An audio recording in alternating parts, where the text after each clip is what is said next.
Today we are going on a wild ride through the circus car of today's modern American media, where the clowns are all wearing the same blue wig and pretending they don't see the elephant in the room. Or in this case, the bloody knife on the train. We're talking, of course, about the poor girl, may she rest in peace, Iryna Zarutska. This poor 23-year-old Ukrainian refugee who flees the bombs, landing in Kiev, lands in what she thought was the land of the free and the home of the brave. And what does she get? Stabbed to death on a Charlotte light rail by a career criminal named DeCarlos Brown, who's got a rap sheet longer than a Fidel Castro speech.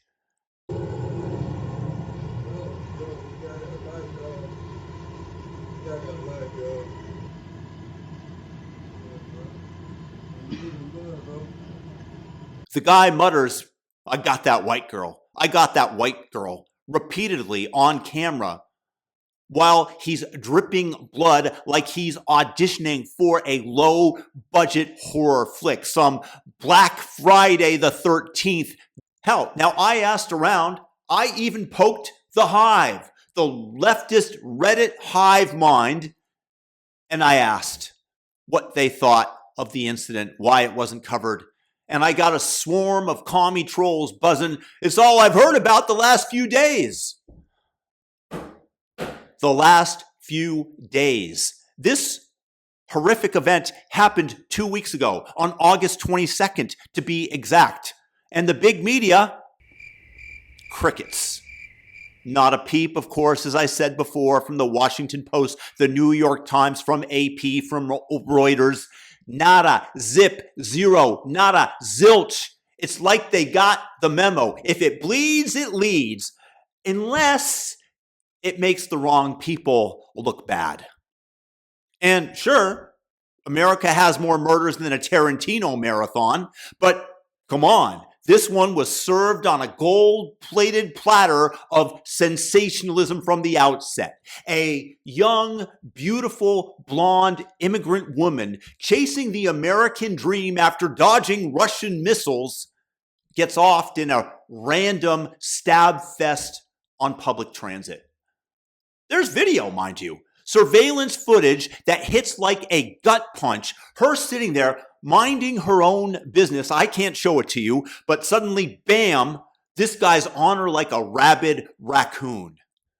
So you figure editors at these outlets, they are supposed to be sharks sniffing out clicks like blood in the water. It's their job to smell that out.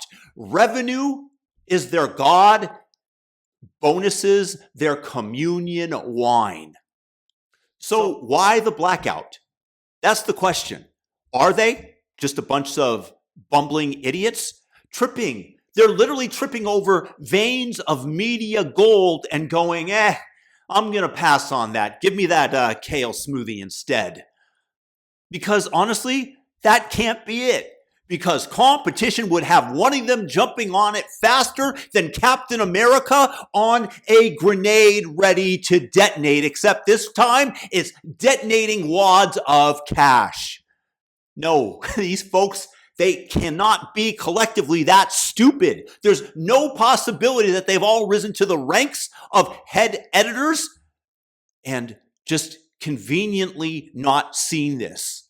My hypothesis is that they're shills. They're paid puppeteers dancing to a narrative that's got more strings than Pinocchio in a spider web. And when they finally deign to cover it, oh boy, what do you think it's about? The tragedy? No. It's not about Iryna's dreams of being a vet tech or her artwork that lit up her family's world. No, it's a drive-by hit on MAGA for daring to politicize the whole thing, as they're being accused of.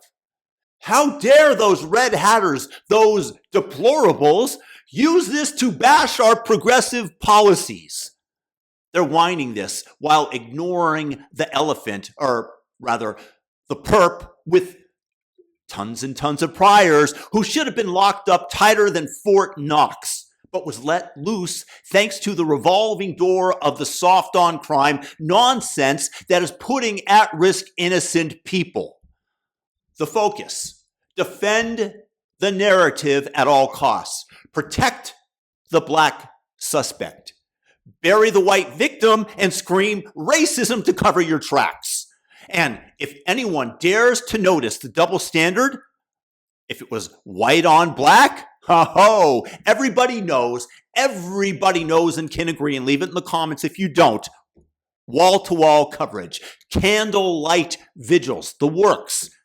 Flip the script, black on white, crickets.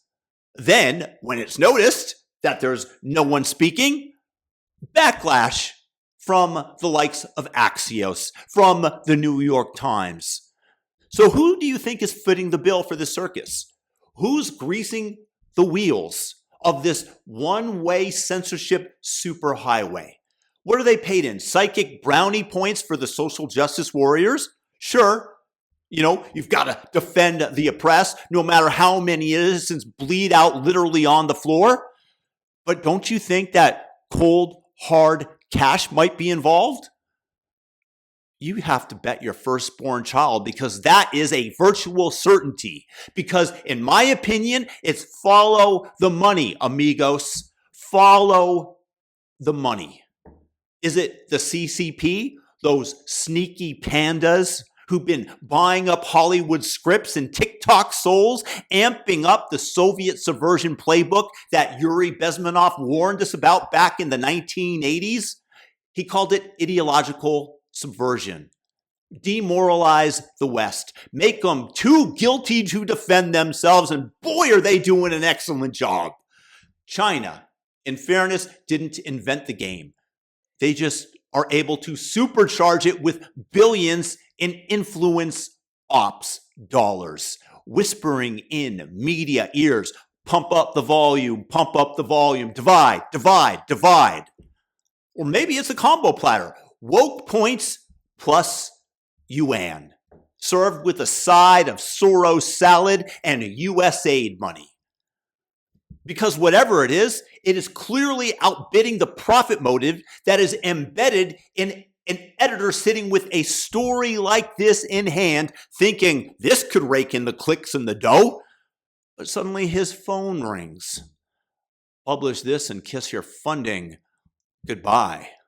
And what do? Collectively, there's enough money involved to get them to spike the story. Am I right? Hell yes, I'm right. This suppression is an incompetence. It's a conspiracy of convenience, paid for in either a combination of cash and ideology, or a combination thereof, as I said, turning our free press into a puppet show where the strings lead straight to Beijing and their Western acolytes playing in hand in their ivory tower of guilt. So I implore all of you to let me know, first of all, do you think that my hypothesis has any validity? And if it does, that everybody needs to wake up to this subversion, to the Chinese manipulation of our media before the next train pulls in and it's your story that they bury.